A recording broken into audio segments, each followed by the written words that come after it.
Hello dear friends, welcome है आप सभी का तनु क्लासेस 8 को में। तो आज हम लोग सेमेस्टर अर्थशास्त्र के चैप्टर फर्स्ट जिसका नाम है परिचय, इसी का वीवीआई सेलेक्टेड ऑब्जेक्टिव क्वेश्चन यानी एमसीक्यू लेकर के आए हैं। इसमें एक एक क्वेश्चन कई बार पूछे जा चुके हैं। ये आपके बोर्ड एग्जाम के लिए काफी कारगर साबित होगा, इसलिए मैं चाहूंगा कि आप सभी क्वेश्चन को डील करेंगे, सारे क्वेश्चन का आंसर को कमेंट करते हुए चलेंगे। तो चलिए देखते हैं सबसे पहला क्वेश्चन क्या करा। सबसे पहला क्वेश्चन काफी सिंपल क्वेश्चन है। क्वेश्चन करा कि समष्टि अर्थशास्त्र में अध्ययन किया जाता है। किसका अध्ययन किया जाता है? व्यक्तिगत परिवार का, या फिर समग्र का, या फिर व्यक्तिगत फॉर्म का, या फिर व्यक्तिगत इकाई का। तो समष्टि शास्त्र में जो अध्ययन किया जाता है, स्टडी किया जाता है, वो समग्र का अध्ययन किया जाता है। ठीक है, तो इस तरह से राइट आंसर क्या हो गया? ऑप्शन बी मेरा राइट आंसर होता है। बाकी व्यक्तिगत परिवार हो गया, व्यक्तिगत फॉर्म हो गया, फिर व्यक्तिगत यूनिट इकाई हो गया, ये सब का जो स्टडी किया जाता है ये व्यष्टि अर्थशास्त्र में किया जाता है। ठीक है, समष्टि अर्थशास्त्र क्या होता है, व्यष्टि अर्थशास्त्र क्या होता है, ये सारा चीज एक्सप्लेनेशन के साथ, डिफरेंस के साथ आप लोगों को इस चैप्टर जो एक्सप्लेनेशन किया गया है परिचय, उसमें आप लोगों को बता दिया गया है। ठीक है, फिर भी हम यहाँ देखेंगे समष्टि अर्थशास्त्र क्या होता है। तो समष्टि अर्थशास्त्र इसमें संपूर्ण अर्थव्यवस्था के बड़े स्तर पर बड़े आर्थिक समूह का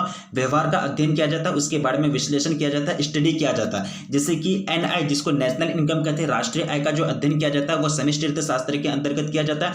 जीडीपी, जीएनपी, एनएनपी, एनआईटी, ये सब का जो स्टडी किया जाता है किसके अंतर्गत? समष्टि अर्थशास्त्र के अंतर्गत किया जाता है। ठीक है, उम्मीद करता हूं आपको समष्टि अर्थशास्त्र समझ में आ गया होगा। आगे बढ़ते हैं, दूसरा नंबर क्वेश्चन डील करेंगे। क्वेश्चन करा कि निम्न में से स्ट्रक्चर होता है पूंजी पर ब्याज, या फिर दिल्ली और मुंबई के बीच की दूरी, या फिर मुद्रा, या धन का व्यय, या फिर उपयुक्त सभी। तो राइट आंसर होगा दिल्ली और मुंबई के बीच की दूरी। देखिए चर का मतलब क्या होता है? एक होता है चर, एक होता है औचर। औचर का मतलब होता है कांस्टेंट जो बदलता नहीं है। चर का मतलब होता है जो बदलता है। जैसे कि ए टू जेड का वैल्यू हम लोग मैथमेटिक्स में पढ़े हैं, तो एक्स का मान कभी कुछ निकलता है, एक्स का मान कभी कुछ निकलता है, तो ये मतलब बदलने वाला होता है। ठीक है, यानी वेरिएबल जिसको क्या कहते हैं? चर कहते हैं। तो यहां देखिए दिल्ली और मुंबई के बीच की दूरी तो कभी बदलेगा नहीं, लेकिन अगर कोई सामान को कोई व्यक्ति, अगर कोई बिजनेसमैन दिल्ली से मुंबई लेके जाएगा, कभी अगर कोई भी सामान को लेके जाएगा, तो अगर वो एक दो दिन में अगर लेके जाएगा, दो चार बार अगर लेके जाएगा, तो उसका हर एक गाड़ी वाला जो भाड़ा लेगा, जो हायर लेगा, अलग अलग लेगा। यानी उसका भाड़ा हमेशा क्या रहता है? बदलते रहता है। ठीक है, तो बदलना ही क्या कहलाता है? चर कहलाता है। तो निम्न में से स्ट्रक्चर होता है तो क्या होंगे? दिल्ली और मुंबई के बीच की दूरी, यानी ऑप्शन बी मेरा राइट आंसर होता है। देखिए स्टॉक की हम समझ लेते हैं, स्टॉक क्या होता है। देखिए स्टॉक की परिभाषा किसी निश्चित समय पर ही की जाती है, या फिर किसी निश्चित समय पर ही दी जाती है। स्टॉक क्या होता है? एक निर्धारित समय, यानी एक निर्धारित समय पर, एक निर्धारित समय या फिर अवधि में स्टॉक में परिवर्तन आता है, चेंजिंग आता है। जनरली जो स्टॉक का मतलब होता है, स्टॉक का अर्थ है तैयार वस्तु, अंतिम वस्तु। अंतिम वस्तु किसको कहते हैं? Final goods. जो भी आप यूज करते हैं डेली लाइफ में, अपने जिंदगी को जीने के लिए, अपना जीवन को जीने के लिए जितने भी सामान का यूज करते हैं, वो सब चीज को, वो सब वस्तु को क्या कहेंगे? तैयार वस्तु या फिर फाइनल गुड्स यानी अंतिम वस्तु कहते हैं। तो तैयार वस्तु को बाजार में किसी खास समय में बिक्री करने के लिए, बेचने के लिए क्या किया जाता है? जमा रखना ही क्या कहलाता है? स्टॉक कहलाता है। जैसे कि गोदाम वगैरह में जाएंगे, किसान लोग क्या करते हैं? बिजनेसमैन के पास अपना अनाज को, फसल को बेच देते हैं। वो बिजनेसमैन क्या करते हैं? उसको स्टॉक करते, गोदाम में रख देते हैं, तो वही क्या कहलाता है? स्टॉक कहलाता है। ठीक है, तो दूसरा नंबर क्वेश्चन भी मेरा कवर हो गया। आगे बढ़ेंगे तीसरा नंबर क्वेश्चन की ओर। क्वेश्चन कह रहा कि समूह की बनावट पर ध्यान ना देना किस अर्थशास्त्र की प्रमुख समस्या है? ठीक है, व्यष्टि अर्थशास्त्र, समष्टि अर्थशास्त्र, दोनों की या फिर किसी की नहीं। ठीक है, तो समूह पर बनावट जो होता है, इसकी जो समस्या है समष्टि अर्थशास्त्र, यानी जिसको मैक्रो इकोनॉमिक्स कहते हैं। तो समूह की बनावट पर ध्यान ना देना किस अर्थशास्त्र की प्रमुख समस्या है? मेन प्रॉब्लम है समष्टि अर्थशास्त्र की। क्वेश्चन अगला डील करेंगे। क्वेश्चन करा कि समष्टि अर्थशास्त्र का मुख्य यंत्र है कीमत सिद्धांत, सामान्य मूल्य स्तर, या फिर दोनों, या फिर दोनों में से कोई नहीं। ठीक है, तो समष्टि अर्थशास्त्र मैक्रो इकोनॉमिक्स का जो मुख्य यंत्र है वो है आपका सामान्य मूल्य पर स्तर, यानी सामान्य मूल्य स्तर। ठीक है, यानी ऑप्शन बी मेरा बिल्कुल राइट आंसर होता है। क्वेश्चन अगला डील करेंगे, टाइम नहीं लिया जाएगा, ज्यादा क्वेश्चन कवर, सारे क्वेश्चन से यूनिक है, ज्यादा क्वेश्चन नहीं लिया गया है, जो सिलेक्टेड क्वेश्चन है वही यहां लिया गया है। क्वेश्चन कह रहा है कि कौन सा प्रवाह चर नहीं है? आय, या फिर पूंजी निर्माण, या फिर मुद्रा की पूर्ति, या फिर पानी की टंकी से रिसाव यानी लीकेज। ठीक है, तो कौन सा प्रवाह चर नहीं है, बदलने वाला नहीं है? ठीक है, तो 5 नंबर क्वेश्चन का राइट आंसर जो होगा वो होगा मुद्रा की पूर्ति, यानी मुद्रा की पूर्ति एक ऐसा प्रवाह चर है जो क्या है? ऐसा प्रवाह है जो क्या है? चर नहीं है। ठीक है, मतलब औचर है। ठीक है, आगे डील करेंगे। आगे आपको एडम स्मिथ के बारे में बताया जा रहा है। ठीक है, ये वैसे भी तो हम लोग पढ़ लिए थे, लेकिन फिर भी हम लोग एडम स्मिथ के बारे में जानेंगे। अगर आपको ये थ्योरी वाला वीडियो में पढ़ा दिया गया है तो थोड़ा हम यहाँ जान लेते हैं एडम स्मिथ के बारे में।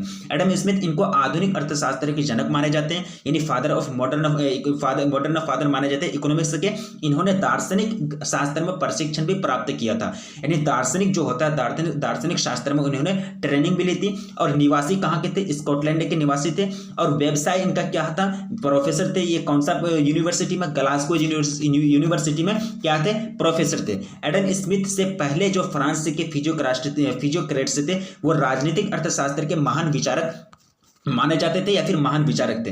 एडम स्मिथ की एक फेमस पुस्तक है an inquiry into the nature and causes of the wealth of nations, जो 1776 ईस्वी में प्रकाशित हुई थी। ये बुक का नाम आपको किसी भी हाल में नहीं भूलना है, ये बुक आपको हर हाल में याद रखना है, इसका नाम आपको हमेशा याद रखना है और इसका ईस्वी याद रखना है कि ये कब पब्लिश हुई थी, कब प्रकाशित हुई थी। ठीक है, ये आपका एक तरह से मेन पॉइंट है, ये मेन पॉइंट को आपको याद रखना है। तो पांचवा क्वेश्चन मेरा कवर हो गया था, ऑब्जेक्टिव क्वेश्चन आगे डील करेंगे। क्वेश्चन कह रहा है कि समष्टि अर्थशास्त्र अस्तित्व में आया। जैसे कि आपको पता है कि समष्टि अर्थशास्त्र का उद्भव के बारे में हम लोग पढ़े थे एक्सप्लेनेशन वाला वीडियो में, परिचय का फर्स्ट चैप्टर। ठीक है, यानी समष्टि अर्थशास्त्र का फर्स्ट चैप्टर परिचय वाला में। ठीक है, तो समष्टि अर्थशास्त्र का जो अस्तित्व में आना था ना, 1929 के आर्थिक महामंदी आई थी। 1929 के आर्थिक महामंदी के कारण यूरोप हो गया, अमेरिका हो गया, बड़े बड़े देशों में क्या आए थे, गरीबी आ गए थे। तो वहां अर्थशास्त्री लोग क्या किए थे, अपने आइडिया को दिए थे। तो आइडिया से वहां एक तरह से वो आर्थिक मंदी के कारण अर्थशास्त्री के दिमाग में बहुत सारे आइडिया आए, बहुत सारे एक तरह से विचार आए।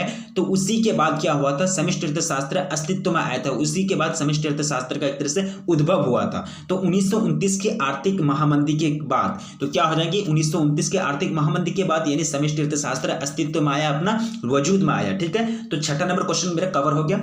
आगे बढ़ेंगे। क्वेश्चन कह रहा है कि अमेरिका में 1929 से 1935 तक बेरोजगारी की दर पहुंच गई कितना, ये क्वेश्चन आपको कवर किया गया है। ये क्वेश्चन आपको पूरा तरह से डिटेल्स के साथ बताया गया है एक्सप्लेनेशन वाला वीडियो में। ठीक है, तो आपका ऑप्शन है 3 से 25%, या फिर 5 से 20, या फिर 8 से 18, या फिर 6 से 15%। तो ये जो बढ़े थे कितना, 3 से 25% यानी परसेंटेज तक बढ़ गए थे अमेरिका में। 1929 से 1935 तक बेरोजगारी की दर 3 से 25% तक बढ़ गई थी। ठीक है, आगे डील करेंगे। क्वेश्चन कह रहा है कि समय के एक निश्चित बिंदु पर मात्रा की माप, समय के एक निश्चित बिंदु पर एक फिक्स पॉइंट पर मात्रा की जो माप होती है उसको क्या कहते हैं। ठीक है, 8वां नंबर क्वेश्चन यूनिक क्वेश्चन। देखिए, इसको कहते हैं स्थिर स्टॉक। क्या कहते हैं इसको, स्थिर स्टॉक। स्टॉक क्या होता है ये आपको बता दिया गया पढ़ी भाषा के साथ। जनरली किसी सामान को स्टोर करना भविष्य में बेचने के लिए, जनरली किसी सामान को, किसी फसल को, किसी अनाज को जमा करके रखना, उसको किसी गोदाम में रखना, किसी घर में रखना भविष्य में बेचने के लिए, उसी को क्या कहते हैं, स्टॉक कहते हैं। तो समय के एक निश्चित बिंदु पर मात्रा की जो माप होती है उसको क्या कहते हैं, स्थिर स्टॉक कहते हैं।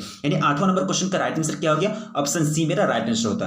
क्वेश्चन अगला डील करेंगे। देखिए, सारे क्वेश्चन से यूनिक क्वेश्चन है, मैं पहले ही बता दिया हूं आप लोगों को। ये क्वेश्चन से एमसीक्यू यानी ऑब्जेक्टिव क्वेश्चन जो है सिलेक्टेड क्वेश्चन है, जो एग्जाम के लिए, आपके बोर्ड एग्जाम के लिए काफी कारगर साबित होगा। इसलिए सारे क्वेश्चन को याद रखने का कोशिश कीजिएगा, और जो क्वेश्चन आपसे डील नहीं होता है वो क्वेश्चन का आप स्क्रीनशॉट ले लें, और वो स्क्रीनशॉट को 1 से 2 बार देखें तो आपको पक्का 100% याद हो जाएगा। तो चलिए, क्वेश्चन कर रहा है कि पूंजी के स्टॉक की वृद्धि क्या कहलाती है, या फिर पूंजी के स्टॉक की वृद्धि कहलाती है पूंजी ह्रास, पूंजी लाभ, या फिर पूंजी निर्माण, या फिर उपयुक्त में से कोई नहीं। तो पूंजी के स्टॉक की वृद्धि जो कहलाती है पूंजी निर्माण। ठीक है, यानी पूंजी के स्टॉक।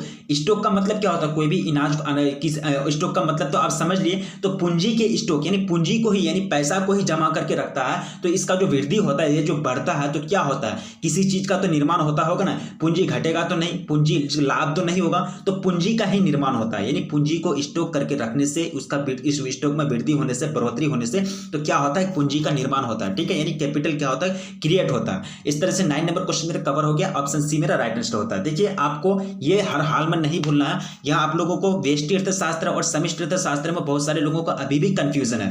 व्यष्टि अर्थशास्त्र को कहते हैं माइक्रो इकोनॉमिक्स और समष्टि अर्थशास्त्र को कहते हैं मैक्रो इकोनॉमिक्स। आई और ए का ही डिफरेंस है, बाकी ऑल लेटर्स जो है सेम है। ठीक है, तो व्यष्टि अर्थशास्त्र और समष्टि अर्थशास्त्र में मुख्य अंतर को स्पष्ट करें, या फिर व्यष्टि अर्थशास्त्र और समष्टि अर्थशास्त्र में अंतर क्या होता है इसको डिफाइन करें। यह क्वेश्चन आपको जब भी पूछा गया है बोर्ड एग्जाम में तो 5 नंबर का पूछा गया है, और यह क्वेश्चन हाल पिछले 2-3 साल से नहीं पूछा गया। ठीक है, तो 2-3 साल से नहीं पूछा गया, जिसके कारण ये ज्यादा चांस बनते हैं कि ये क्वेश्चन आपको फंस सकते हैं, ये क्वेश्चन आपको पूछे जा सकते हैं। इसलिए मैं फिर ये क्वेश्चन यहाँ लेकर के, ये एक तरह से थ्योरी लेकर के आए हैं। व्यष्टि अर्थशास्त्र और समष्टि अर्थशास्त्र में जो मेन डिफरेंस होता है वो आपको जान लेना बहुत जरूरी है। देखिए, समष्टि अर्थशास्त्र एक तरफ से हम व्यष्टि अर्थशास्त्र, यह है समष्टि अर्थशास्त्र, इसको कहते हैं माइक्रो इकोनॉमिक्स, इसको कहते हैं मैक्रो इकोनॉमिक्स। तो व्यष्टि अर्थशास्त्र जो होता है, व्यष्टि अर्थशास्त्र अर्थव्यवस्था की एक इकाई के अध्ययन कराता है, एक यूनिट का अध्ययन कराता है। जैसे कि एक फर्म, एक उपभोक्ता, अगर एक फॉर्म के बारे में जानेंगे, एक उपभोक्ता के बारे में पढ़ेंगे, स्टडी करेंगे, तो ये जो स्टडी किसमें होगा, व्यष्टि अर्थशास्त्र में होगा। जबकि समष्टि अर्थशास्त्र जिसको मैक्रो इकोनॉमिक्स कहते हैं, तो समष्टि अर्थशास्त्र संपूर्ण अर्थव्यवस्था का अध्ययन कराता है, यानी हॉल, संपूर्ण को ही समग्र कहते हैं। आप वहां देखिए पहला ऑब्जेक्टिव क्वेश्चन आपका कवर हुआ समग्र का, आपका समष्टि अर्थशास्त्र अध्ययन कराता है तो समग्र का, वहां था व्यक्तिगत 3 ऑप्शन में था, ऑप्शन बी में था मेरा समग्र का। तो इस तरह से समष्टि अर्थशास्त्र संपूर्ण यानी समग्र अर्थव्यवस्था का अध्ययन कराता है, जैसे कि एनआई यानी राष्ट्रीय आय, नेशनल इनकम का स्टडी करना, अध्ययन करना, जो ये आएगा तो किस कैटेगरी में आएगा, समष्टि अर्थशास्त्र के कैटेगरी में आएगा। ठीक है, ये मेरा पहला अंतर था। जबकि दूसरा जो अंतर है ये काफी यूनिक है, इसका विश्लेषण अपेक्षाकृत आसान होता है, यानी इजी होता है, ज्यादा टफ नहीं होता है। इसमें बाकी क्षेत्र को जनरली मान लिया जाता है, सामान्य मान लिया जाता है। ठीक है, कैसे ना आसान होगा भाई, जो क्षेत्र काफी क्रिटिकल है, जो जटिल है, जो कॉम्प्लेक्स है, जो पढ़ने में थोड़ा सा आसान नहीं है, यानी जो एक तरह से समस्या वाला जो टॉपिक है उसको जनरली मान लिया जाता है, सामान्य मान लिया जाता है, तो जाहिर सी बात है इसका विश्लेषण अध्ययन क्या होगा, अपेक्षाकृत आसान होगा, यानी इसका विश्लेषण अपेक्षाकृत क्या होता है, इजी होता है, आसान होता है। बाकी क्षेत्र को इसमें सामान्य मान लिया जाता है, जनरली मान लिया जाता है। जबकि समष्टि अर्थशास्त्र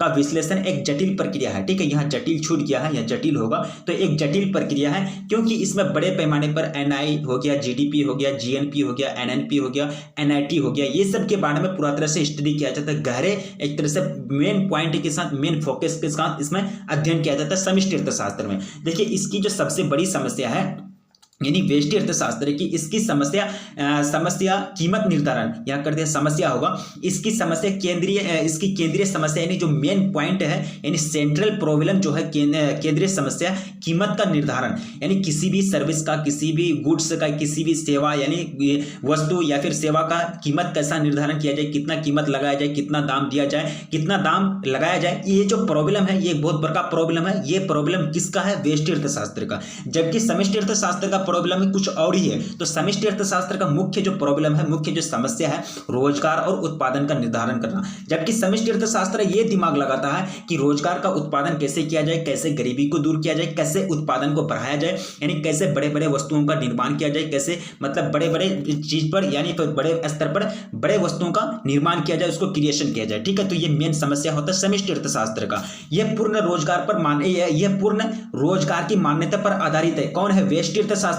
हर हाल में ये डिफरेंस आपको याद रखना है, हर एक पॉइंट। इसमें केवल 4 ही पॉइंट है, बाकी बहुत सारे पॉइंट थे लेकिन मैंने नहीं लिया, लेकिन उसमें जो सेलेक्टेड पॉइंट है, जो यूनिक है, आपको याद रखना बहुत जरूरी है। वो पॉइंट मैंने 4 पॉइंट लिए हैं, कम से कम 4 पॉइंट है, तो आपको याद रखना बहुत जरूरी है, बहुत लाजिमी है। अन्यथा ये क्वेश्चन को आप छोड़ दीजिएगा। अगर आपको पूछा जाए कि समष्टि अर्थशास्त्र और व्यष्टि अर्थशास्त्र में अंतर को स्पष्ट करें, तो आपसे ये क्वेश्चन नहीं डील होगा। ठीक है, ये कम से कम 4 पॉइंट आपको याद रखना हर हाल में जरूरी है।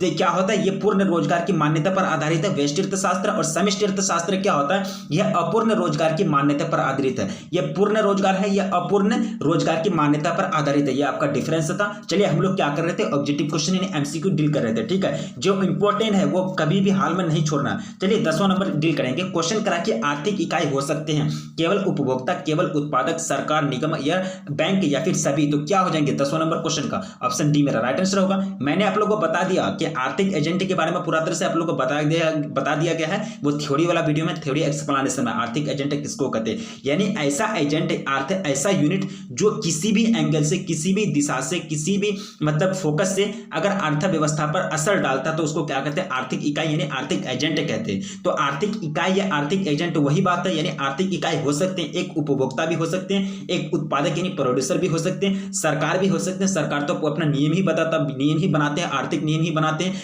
निगम भी हो सकते हैं, बैंक भी हो सकते हैं, क्योंकि बैंक ही एक तरह से जज करता है कि कितना ब्याज देना है, कितना लोन देना है पब्लिक को, कितना कैसे एक तरह से मुद्रा का जो है उसका बैलेंस बना करके रखना। ये सब क्या हो जाएंगे, आर्थिक इकाई हो सकते हैं, आर्थिक यूनिट हो सकते हैं। बिल्कुल इसका राइट आंसर क्या होगा, ऑप्शन डी मेरा राइट आंसर होगा।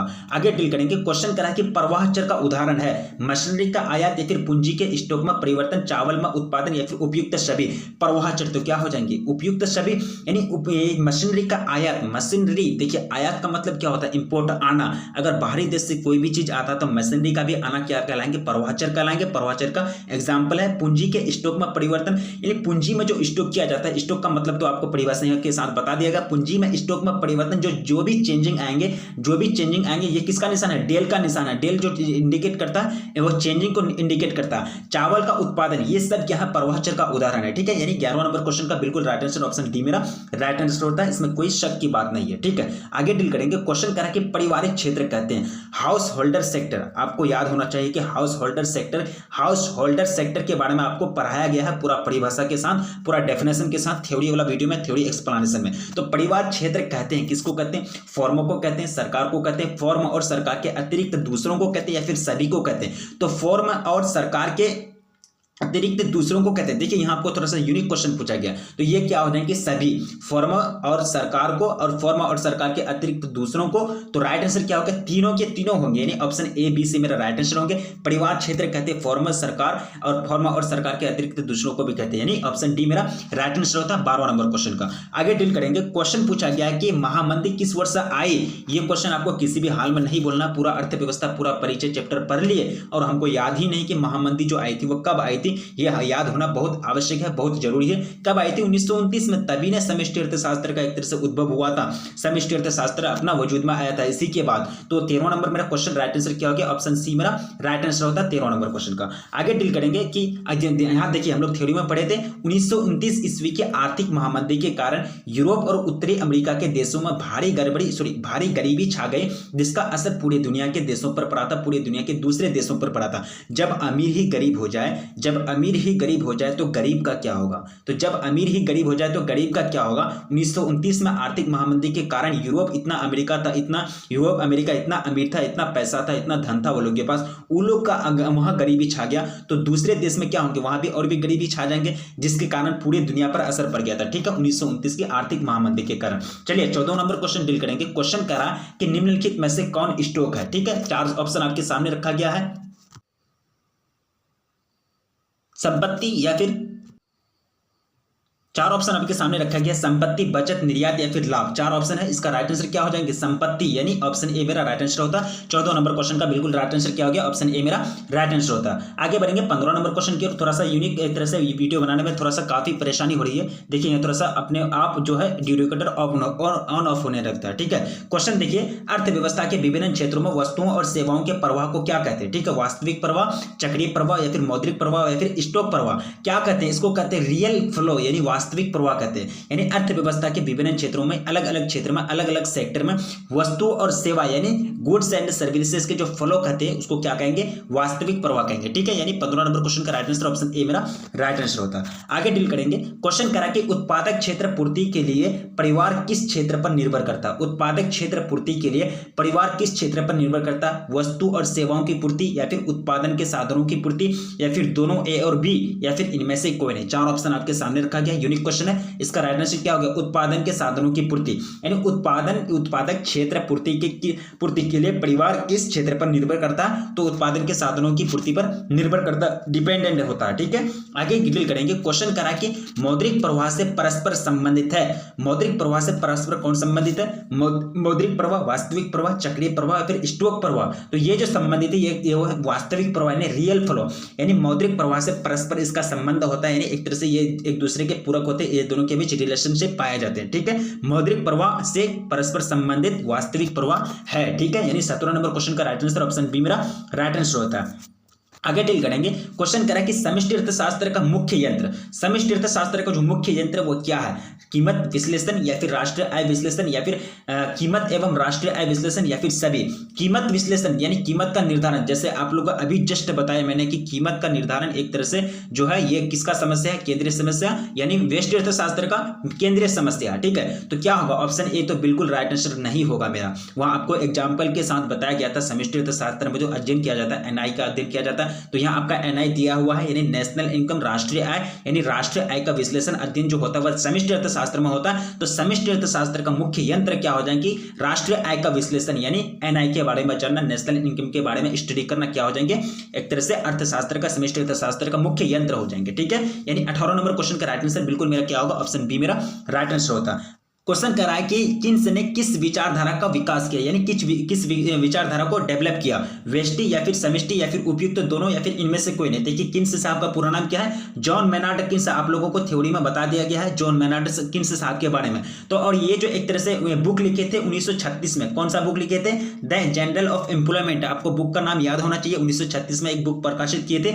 1929 के आर्थिक महामंदी के बाद। यानी जॉन मेनार्ड किन्स साहब अपने पूरे विचार को, अपने पूरे सोच विचार को उसमें कलेक्ट किए थे। ठीक है, तो जॉन मेनार्ड किन्स ने किस विचारधारा का विकास किया, तो क्या हो जाए कि समष्टि अर्थशास्त्र। जैसे ये बुक छापा था तभी हुआ था ना समष्टि अर्थशास्त्र का उद्भव। समष्टि अर्थशास्त्र का उद्भव के बारे में बताया गया था आपको थ्योरी वाला वीडियो में, थोड़ा सा याद कीजिए। तो 1900 नंबर क्वेश्चन का राइट आंसर क्या होगा, ऑप्शन बी मेरा राइट आंसर होता है। आगे डील करेंगे। क्वेश्चन कह रहा है कि अंग्रेजी का शब्द में मैक्रो, ग्रीक भाषा के शब्द मैक्रोज से लिया गया है, जिसका अर्थ क्या होता है, सूक्ष्म या फिर व्यापक या फिर व्यक्तिगत या फिर इनमें से कोई नहीं। तो क्या होंगे, व्यापक यानी बृहद यानी बड़े पैमाने पर। यानी अंग्रेजी शब्द मैक्रो, देखिए मैक्रो दिया गया है MACRO, मैक्रो यानी मैक्रो इकोनॉमिक्स की बात की जा रही है, समष्टि अर्थशास्त्र की बात की जा रही है। तो मैक्रो जो शब्द लिया गया है, मैक्रो जो ग्रीक भाषा मैक्रोज से लिया गया है, जिसका अर्थ व्यापक होता है। ठीक है, 20 नंबर क्वेश्चन का राइट आंसर बिल्कुल क्या हो गया, ऑप्शन बी मेरा राइट आंसर होता है। आगे डील करेंगे। क्वेश्चन कह रहा है कि समष्टि अर्थशास्त्र अध्ययन है। समष्टि अर्थशास्त्र किसका अध्ययन है भाई, बाजार में गेहूं की कीमत का, या फिर व्यष्टि अर्थशास्त्र में बेरोजगार के अवसर का, या फिर वस्तुओं की पूर्ति का नियम, या फिर स्कूटर में मांग की लोच। तो आपको समझ में आना चाहिए कि इसका राइट आंसर क्या होगा। देखिए अर्थव्यवस्था में रोजगार का अवसर, जैसे कि हम लोग वहां पढ़े थे ना कि अर्थशास्त्र और व्यष्टि अर्थशास्त्र और समष्टि अर्थशास्त्र में डिफरेंस।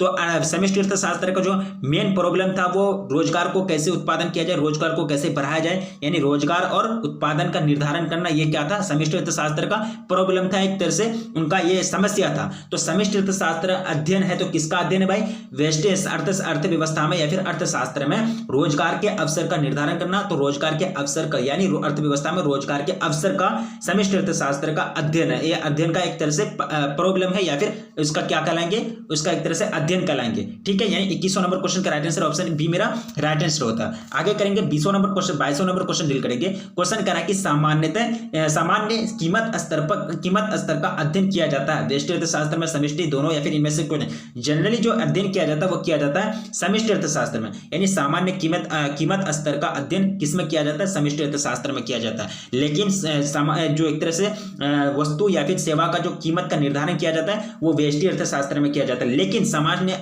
कीमत स्तर का अध्ययन किसमें किया जाता है, समष्टि अर्थशास्त्र में किया जाता है। आप लोगों को डिफरेंस से याद रखना, कंफ्यूजन नहीं होना है। तो टोटल कितना क्वेश्चन कवर किए, 22 क्वेश्चन ऑब्जेक्टिव क्वेश्चन कवर किए। सारे क्वेश्चन से यूनिक है, ये सब क्वेश्चन काफी यूनिक क्वेश्चन है। चैप्टर फर्स्ट समष्टि अर्थशास्त्र का चैप्टर फर्स्ट है, जिसका नाम क्या है, परिचय। और ये क्वेश्चन बोर्ड एग्जाम के लिए काफी कारगर साबित होगा, इसलिए मैं चाहूंगा कि आप सारे क्वेश्चन को याद रखने का कोशिश करेंगे। और आपसे रिक्वेस्ट है कि अगर आप वीडियो को लाइक नहीं किए तो प्लीज वीडियो को लाइक कर दीजिए और अपने दोस्तों में एक बार जम करके शेयर कर दीजिए। और चैनल पर अगर पहली बार आए तो जाकर चैनल के प्ले लिस्ट में जाकर के देख सकते हैं, हर एक चीज पढ़ाई जाती है पूरा चैप्टर वाइज क्वेश्चन आंसर के साथ, MCQ ऑब्जेक्टिव सब्जेक्टिव सारा ऑब्जेक्टिव, सारा क्वेश्चन के साथ, सारा थ्योरी के साथ आप लोग को पढ़ाया जाता है। अगर आप चैनल पर पहली बार विजिट कर रहे हैं तो प्लीज चैनल को सब्सक्राइब कर लें, क्योंकि आपका बोर्ड एग्जाम भी होना है, बोर्ड एग्जाम के लिए ज्यादा टाइम नहीं बचा हुआ। तो ठीक है, इसी तरह से बने रहिए। मिलेंगे फिर नेक्स्ट वीडियो में, तब तक के लिए जय हिंद, रखिए अपना ख्याल। मिलेंगे फिर नेक्स्ट वीडियो में, तब तक के लिए जय हिंद।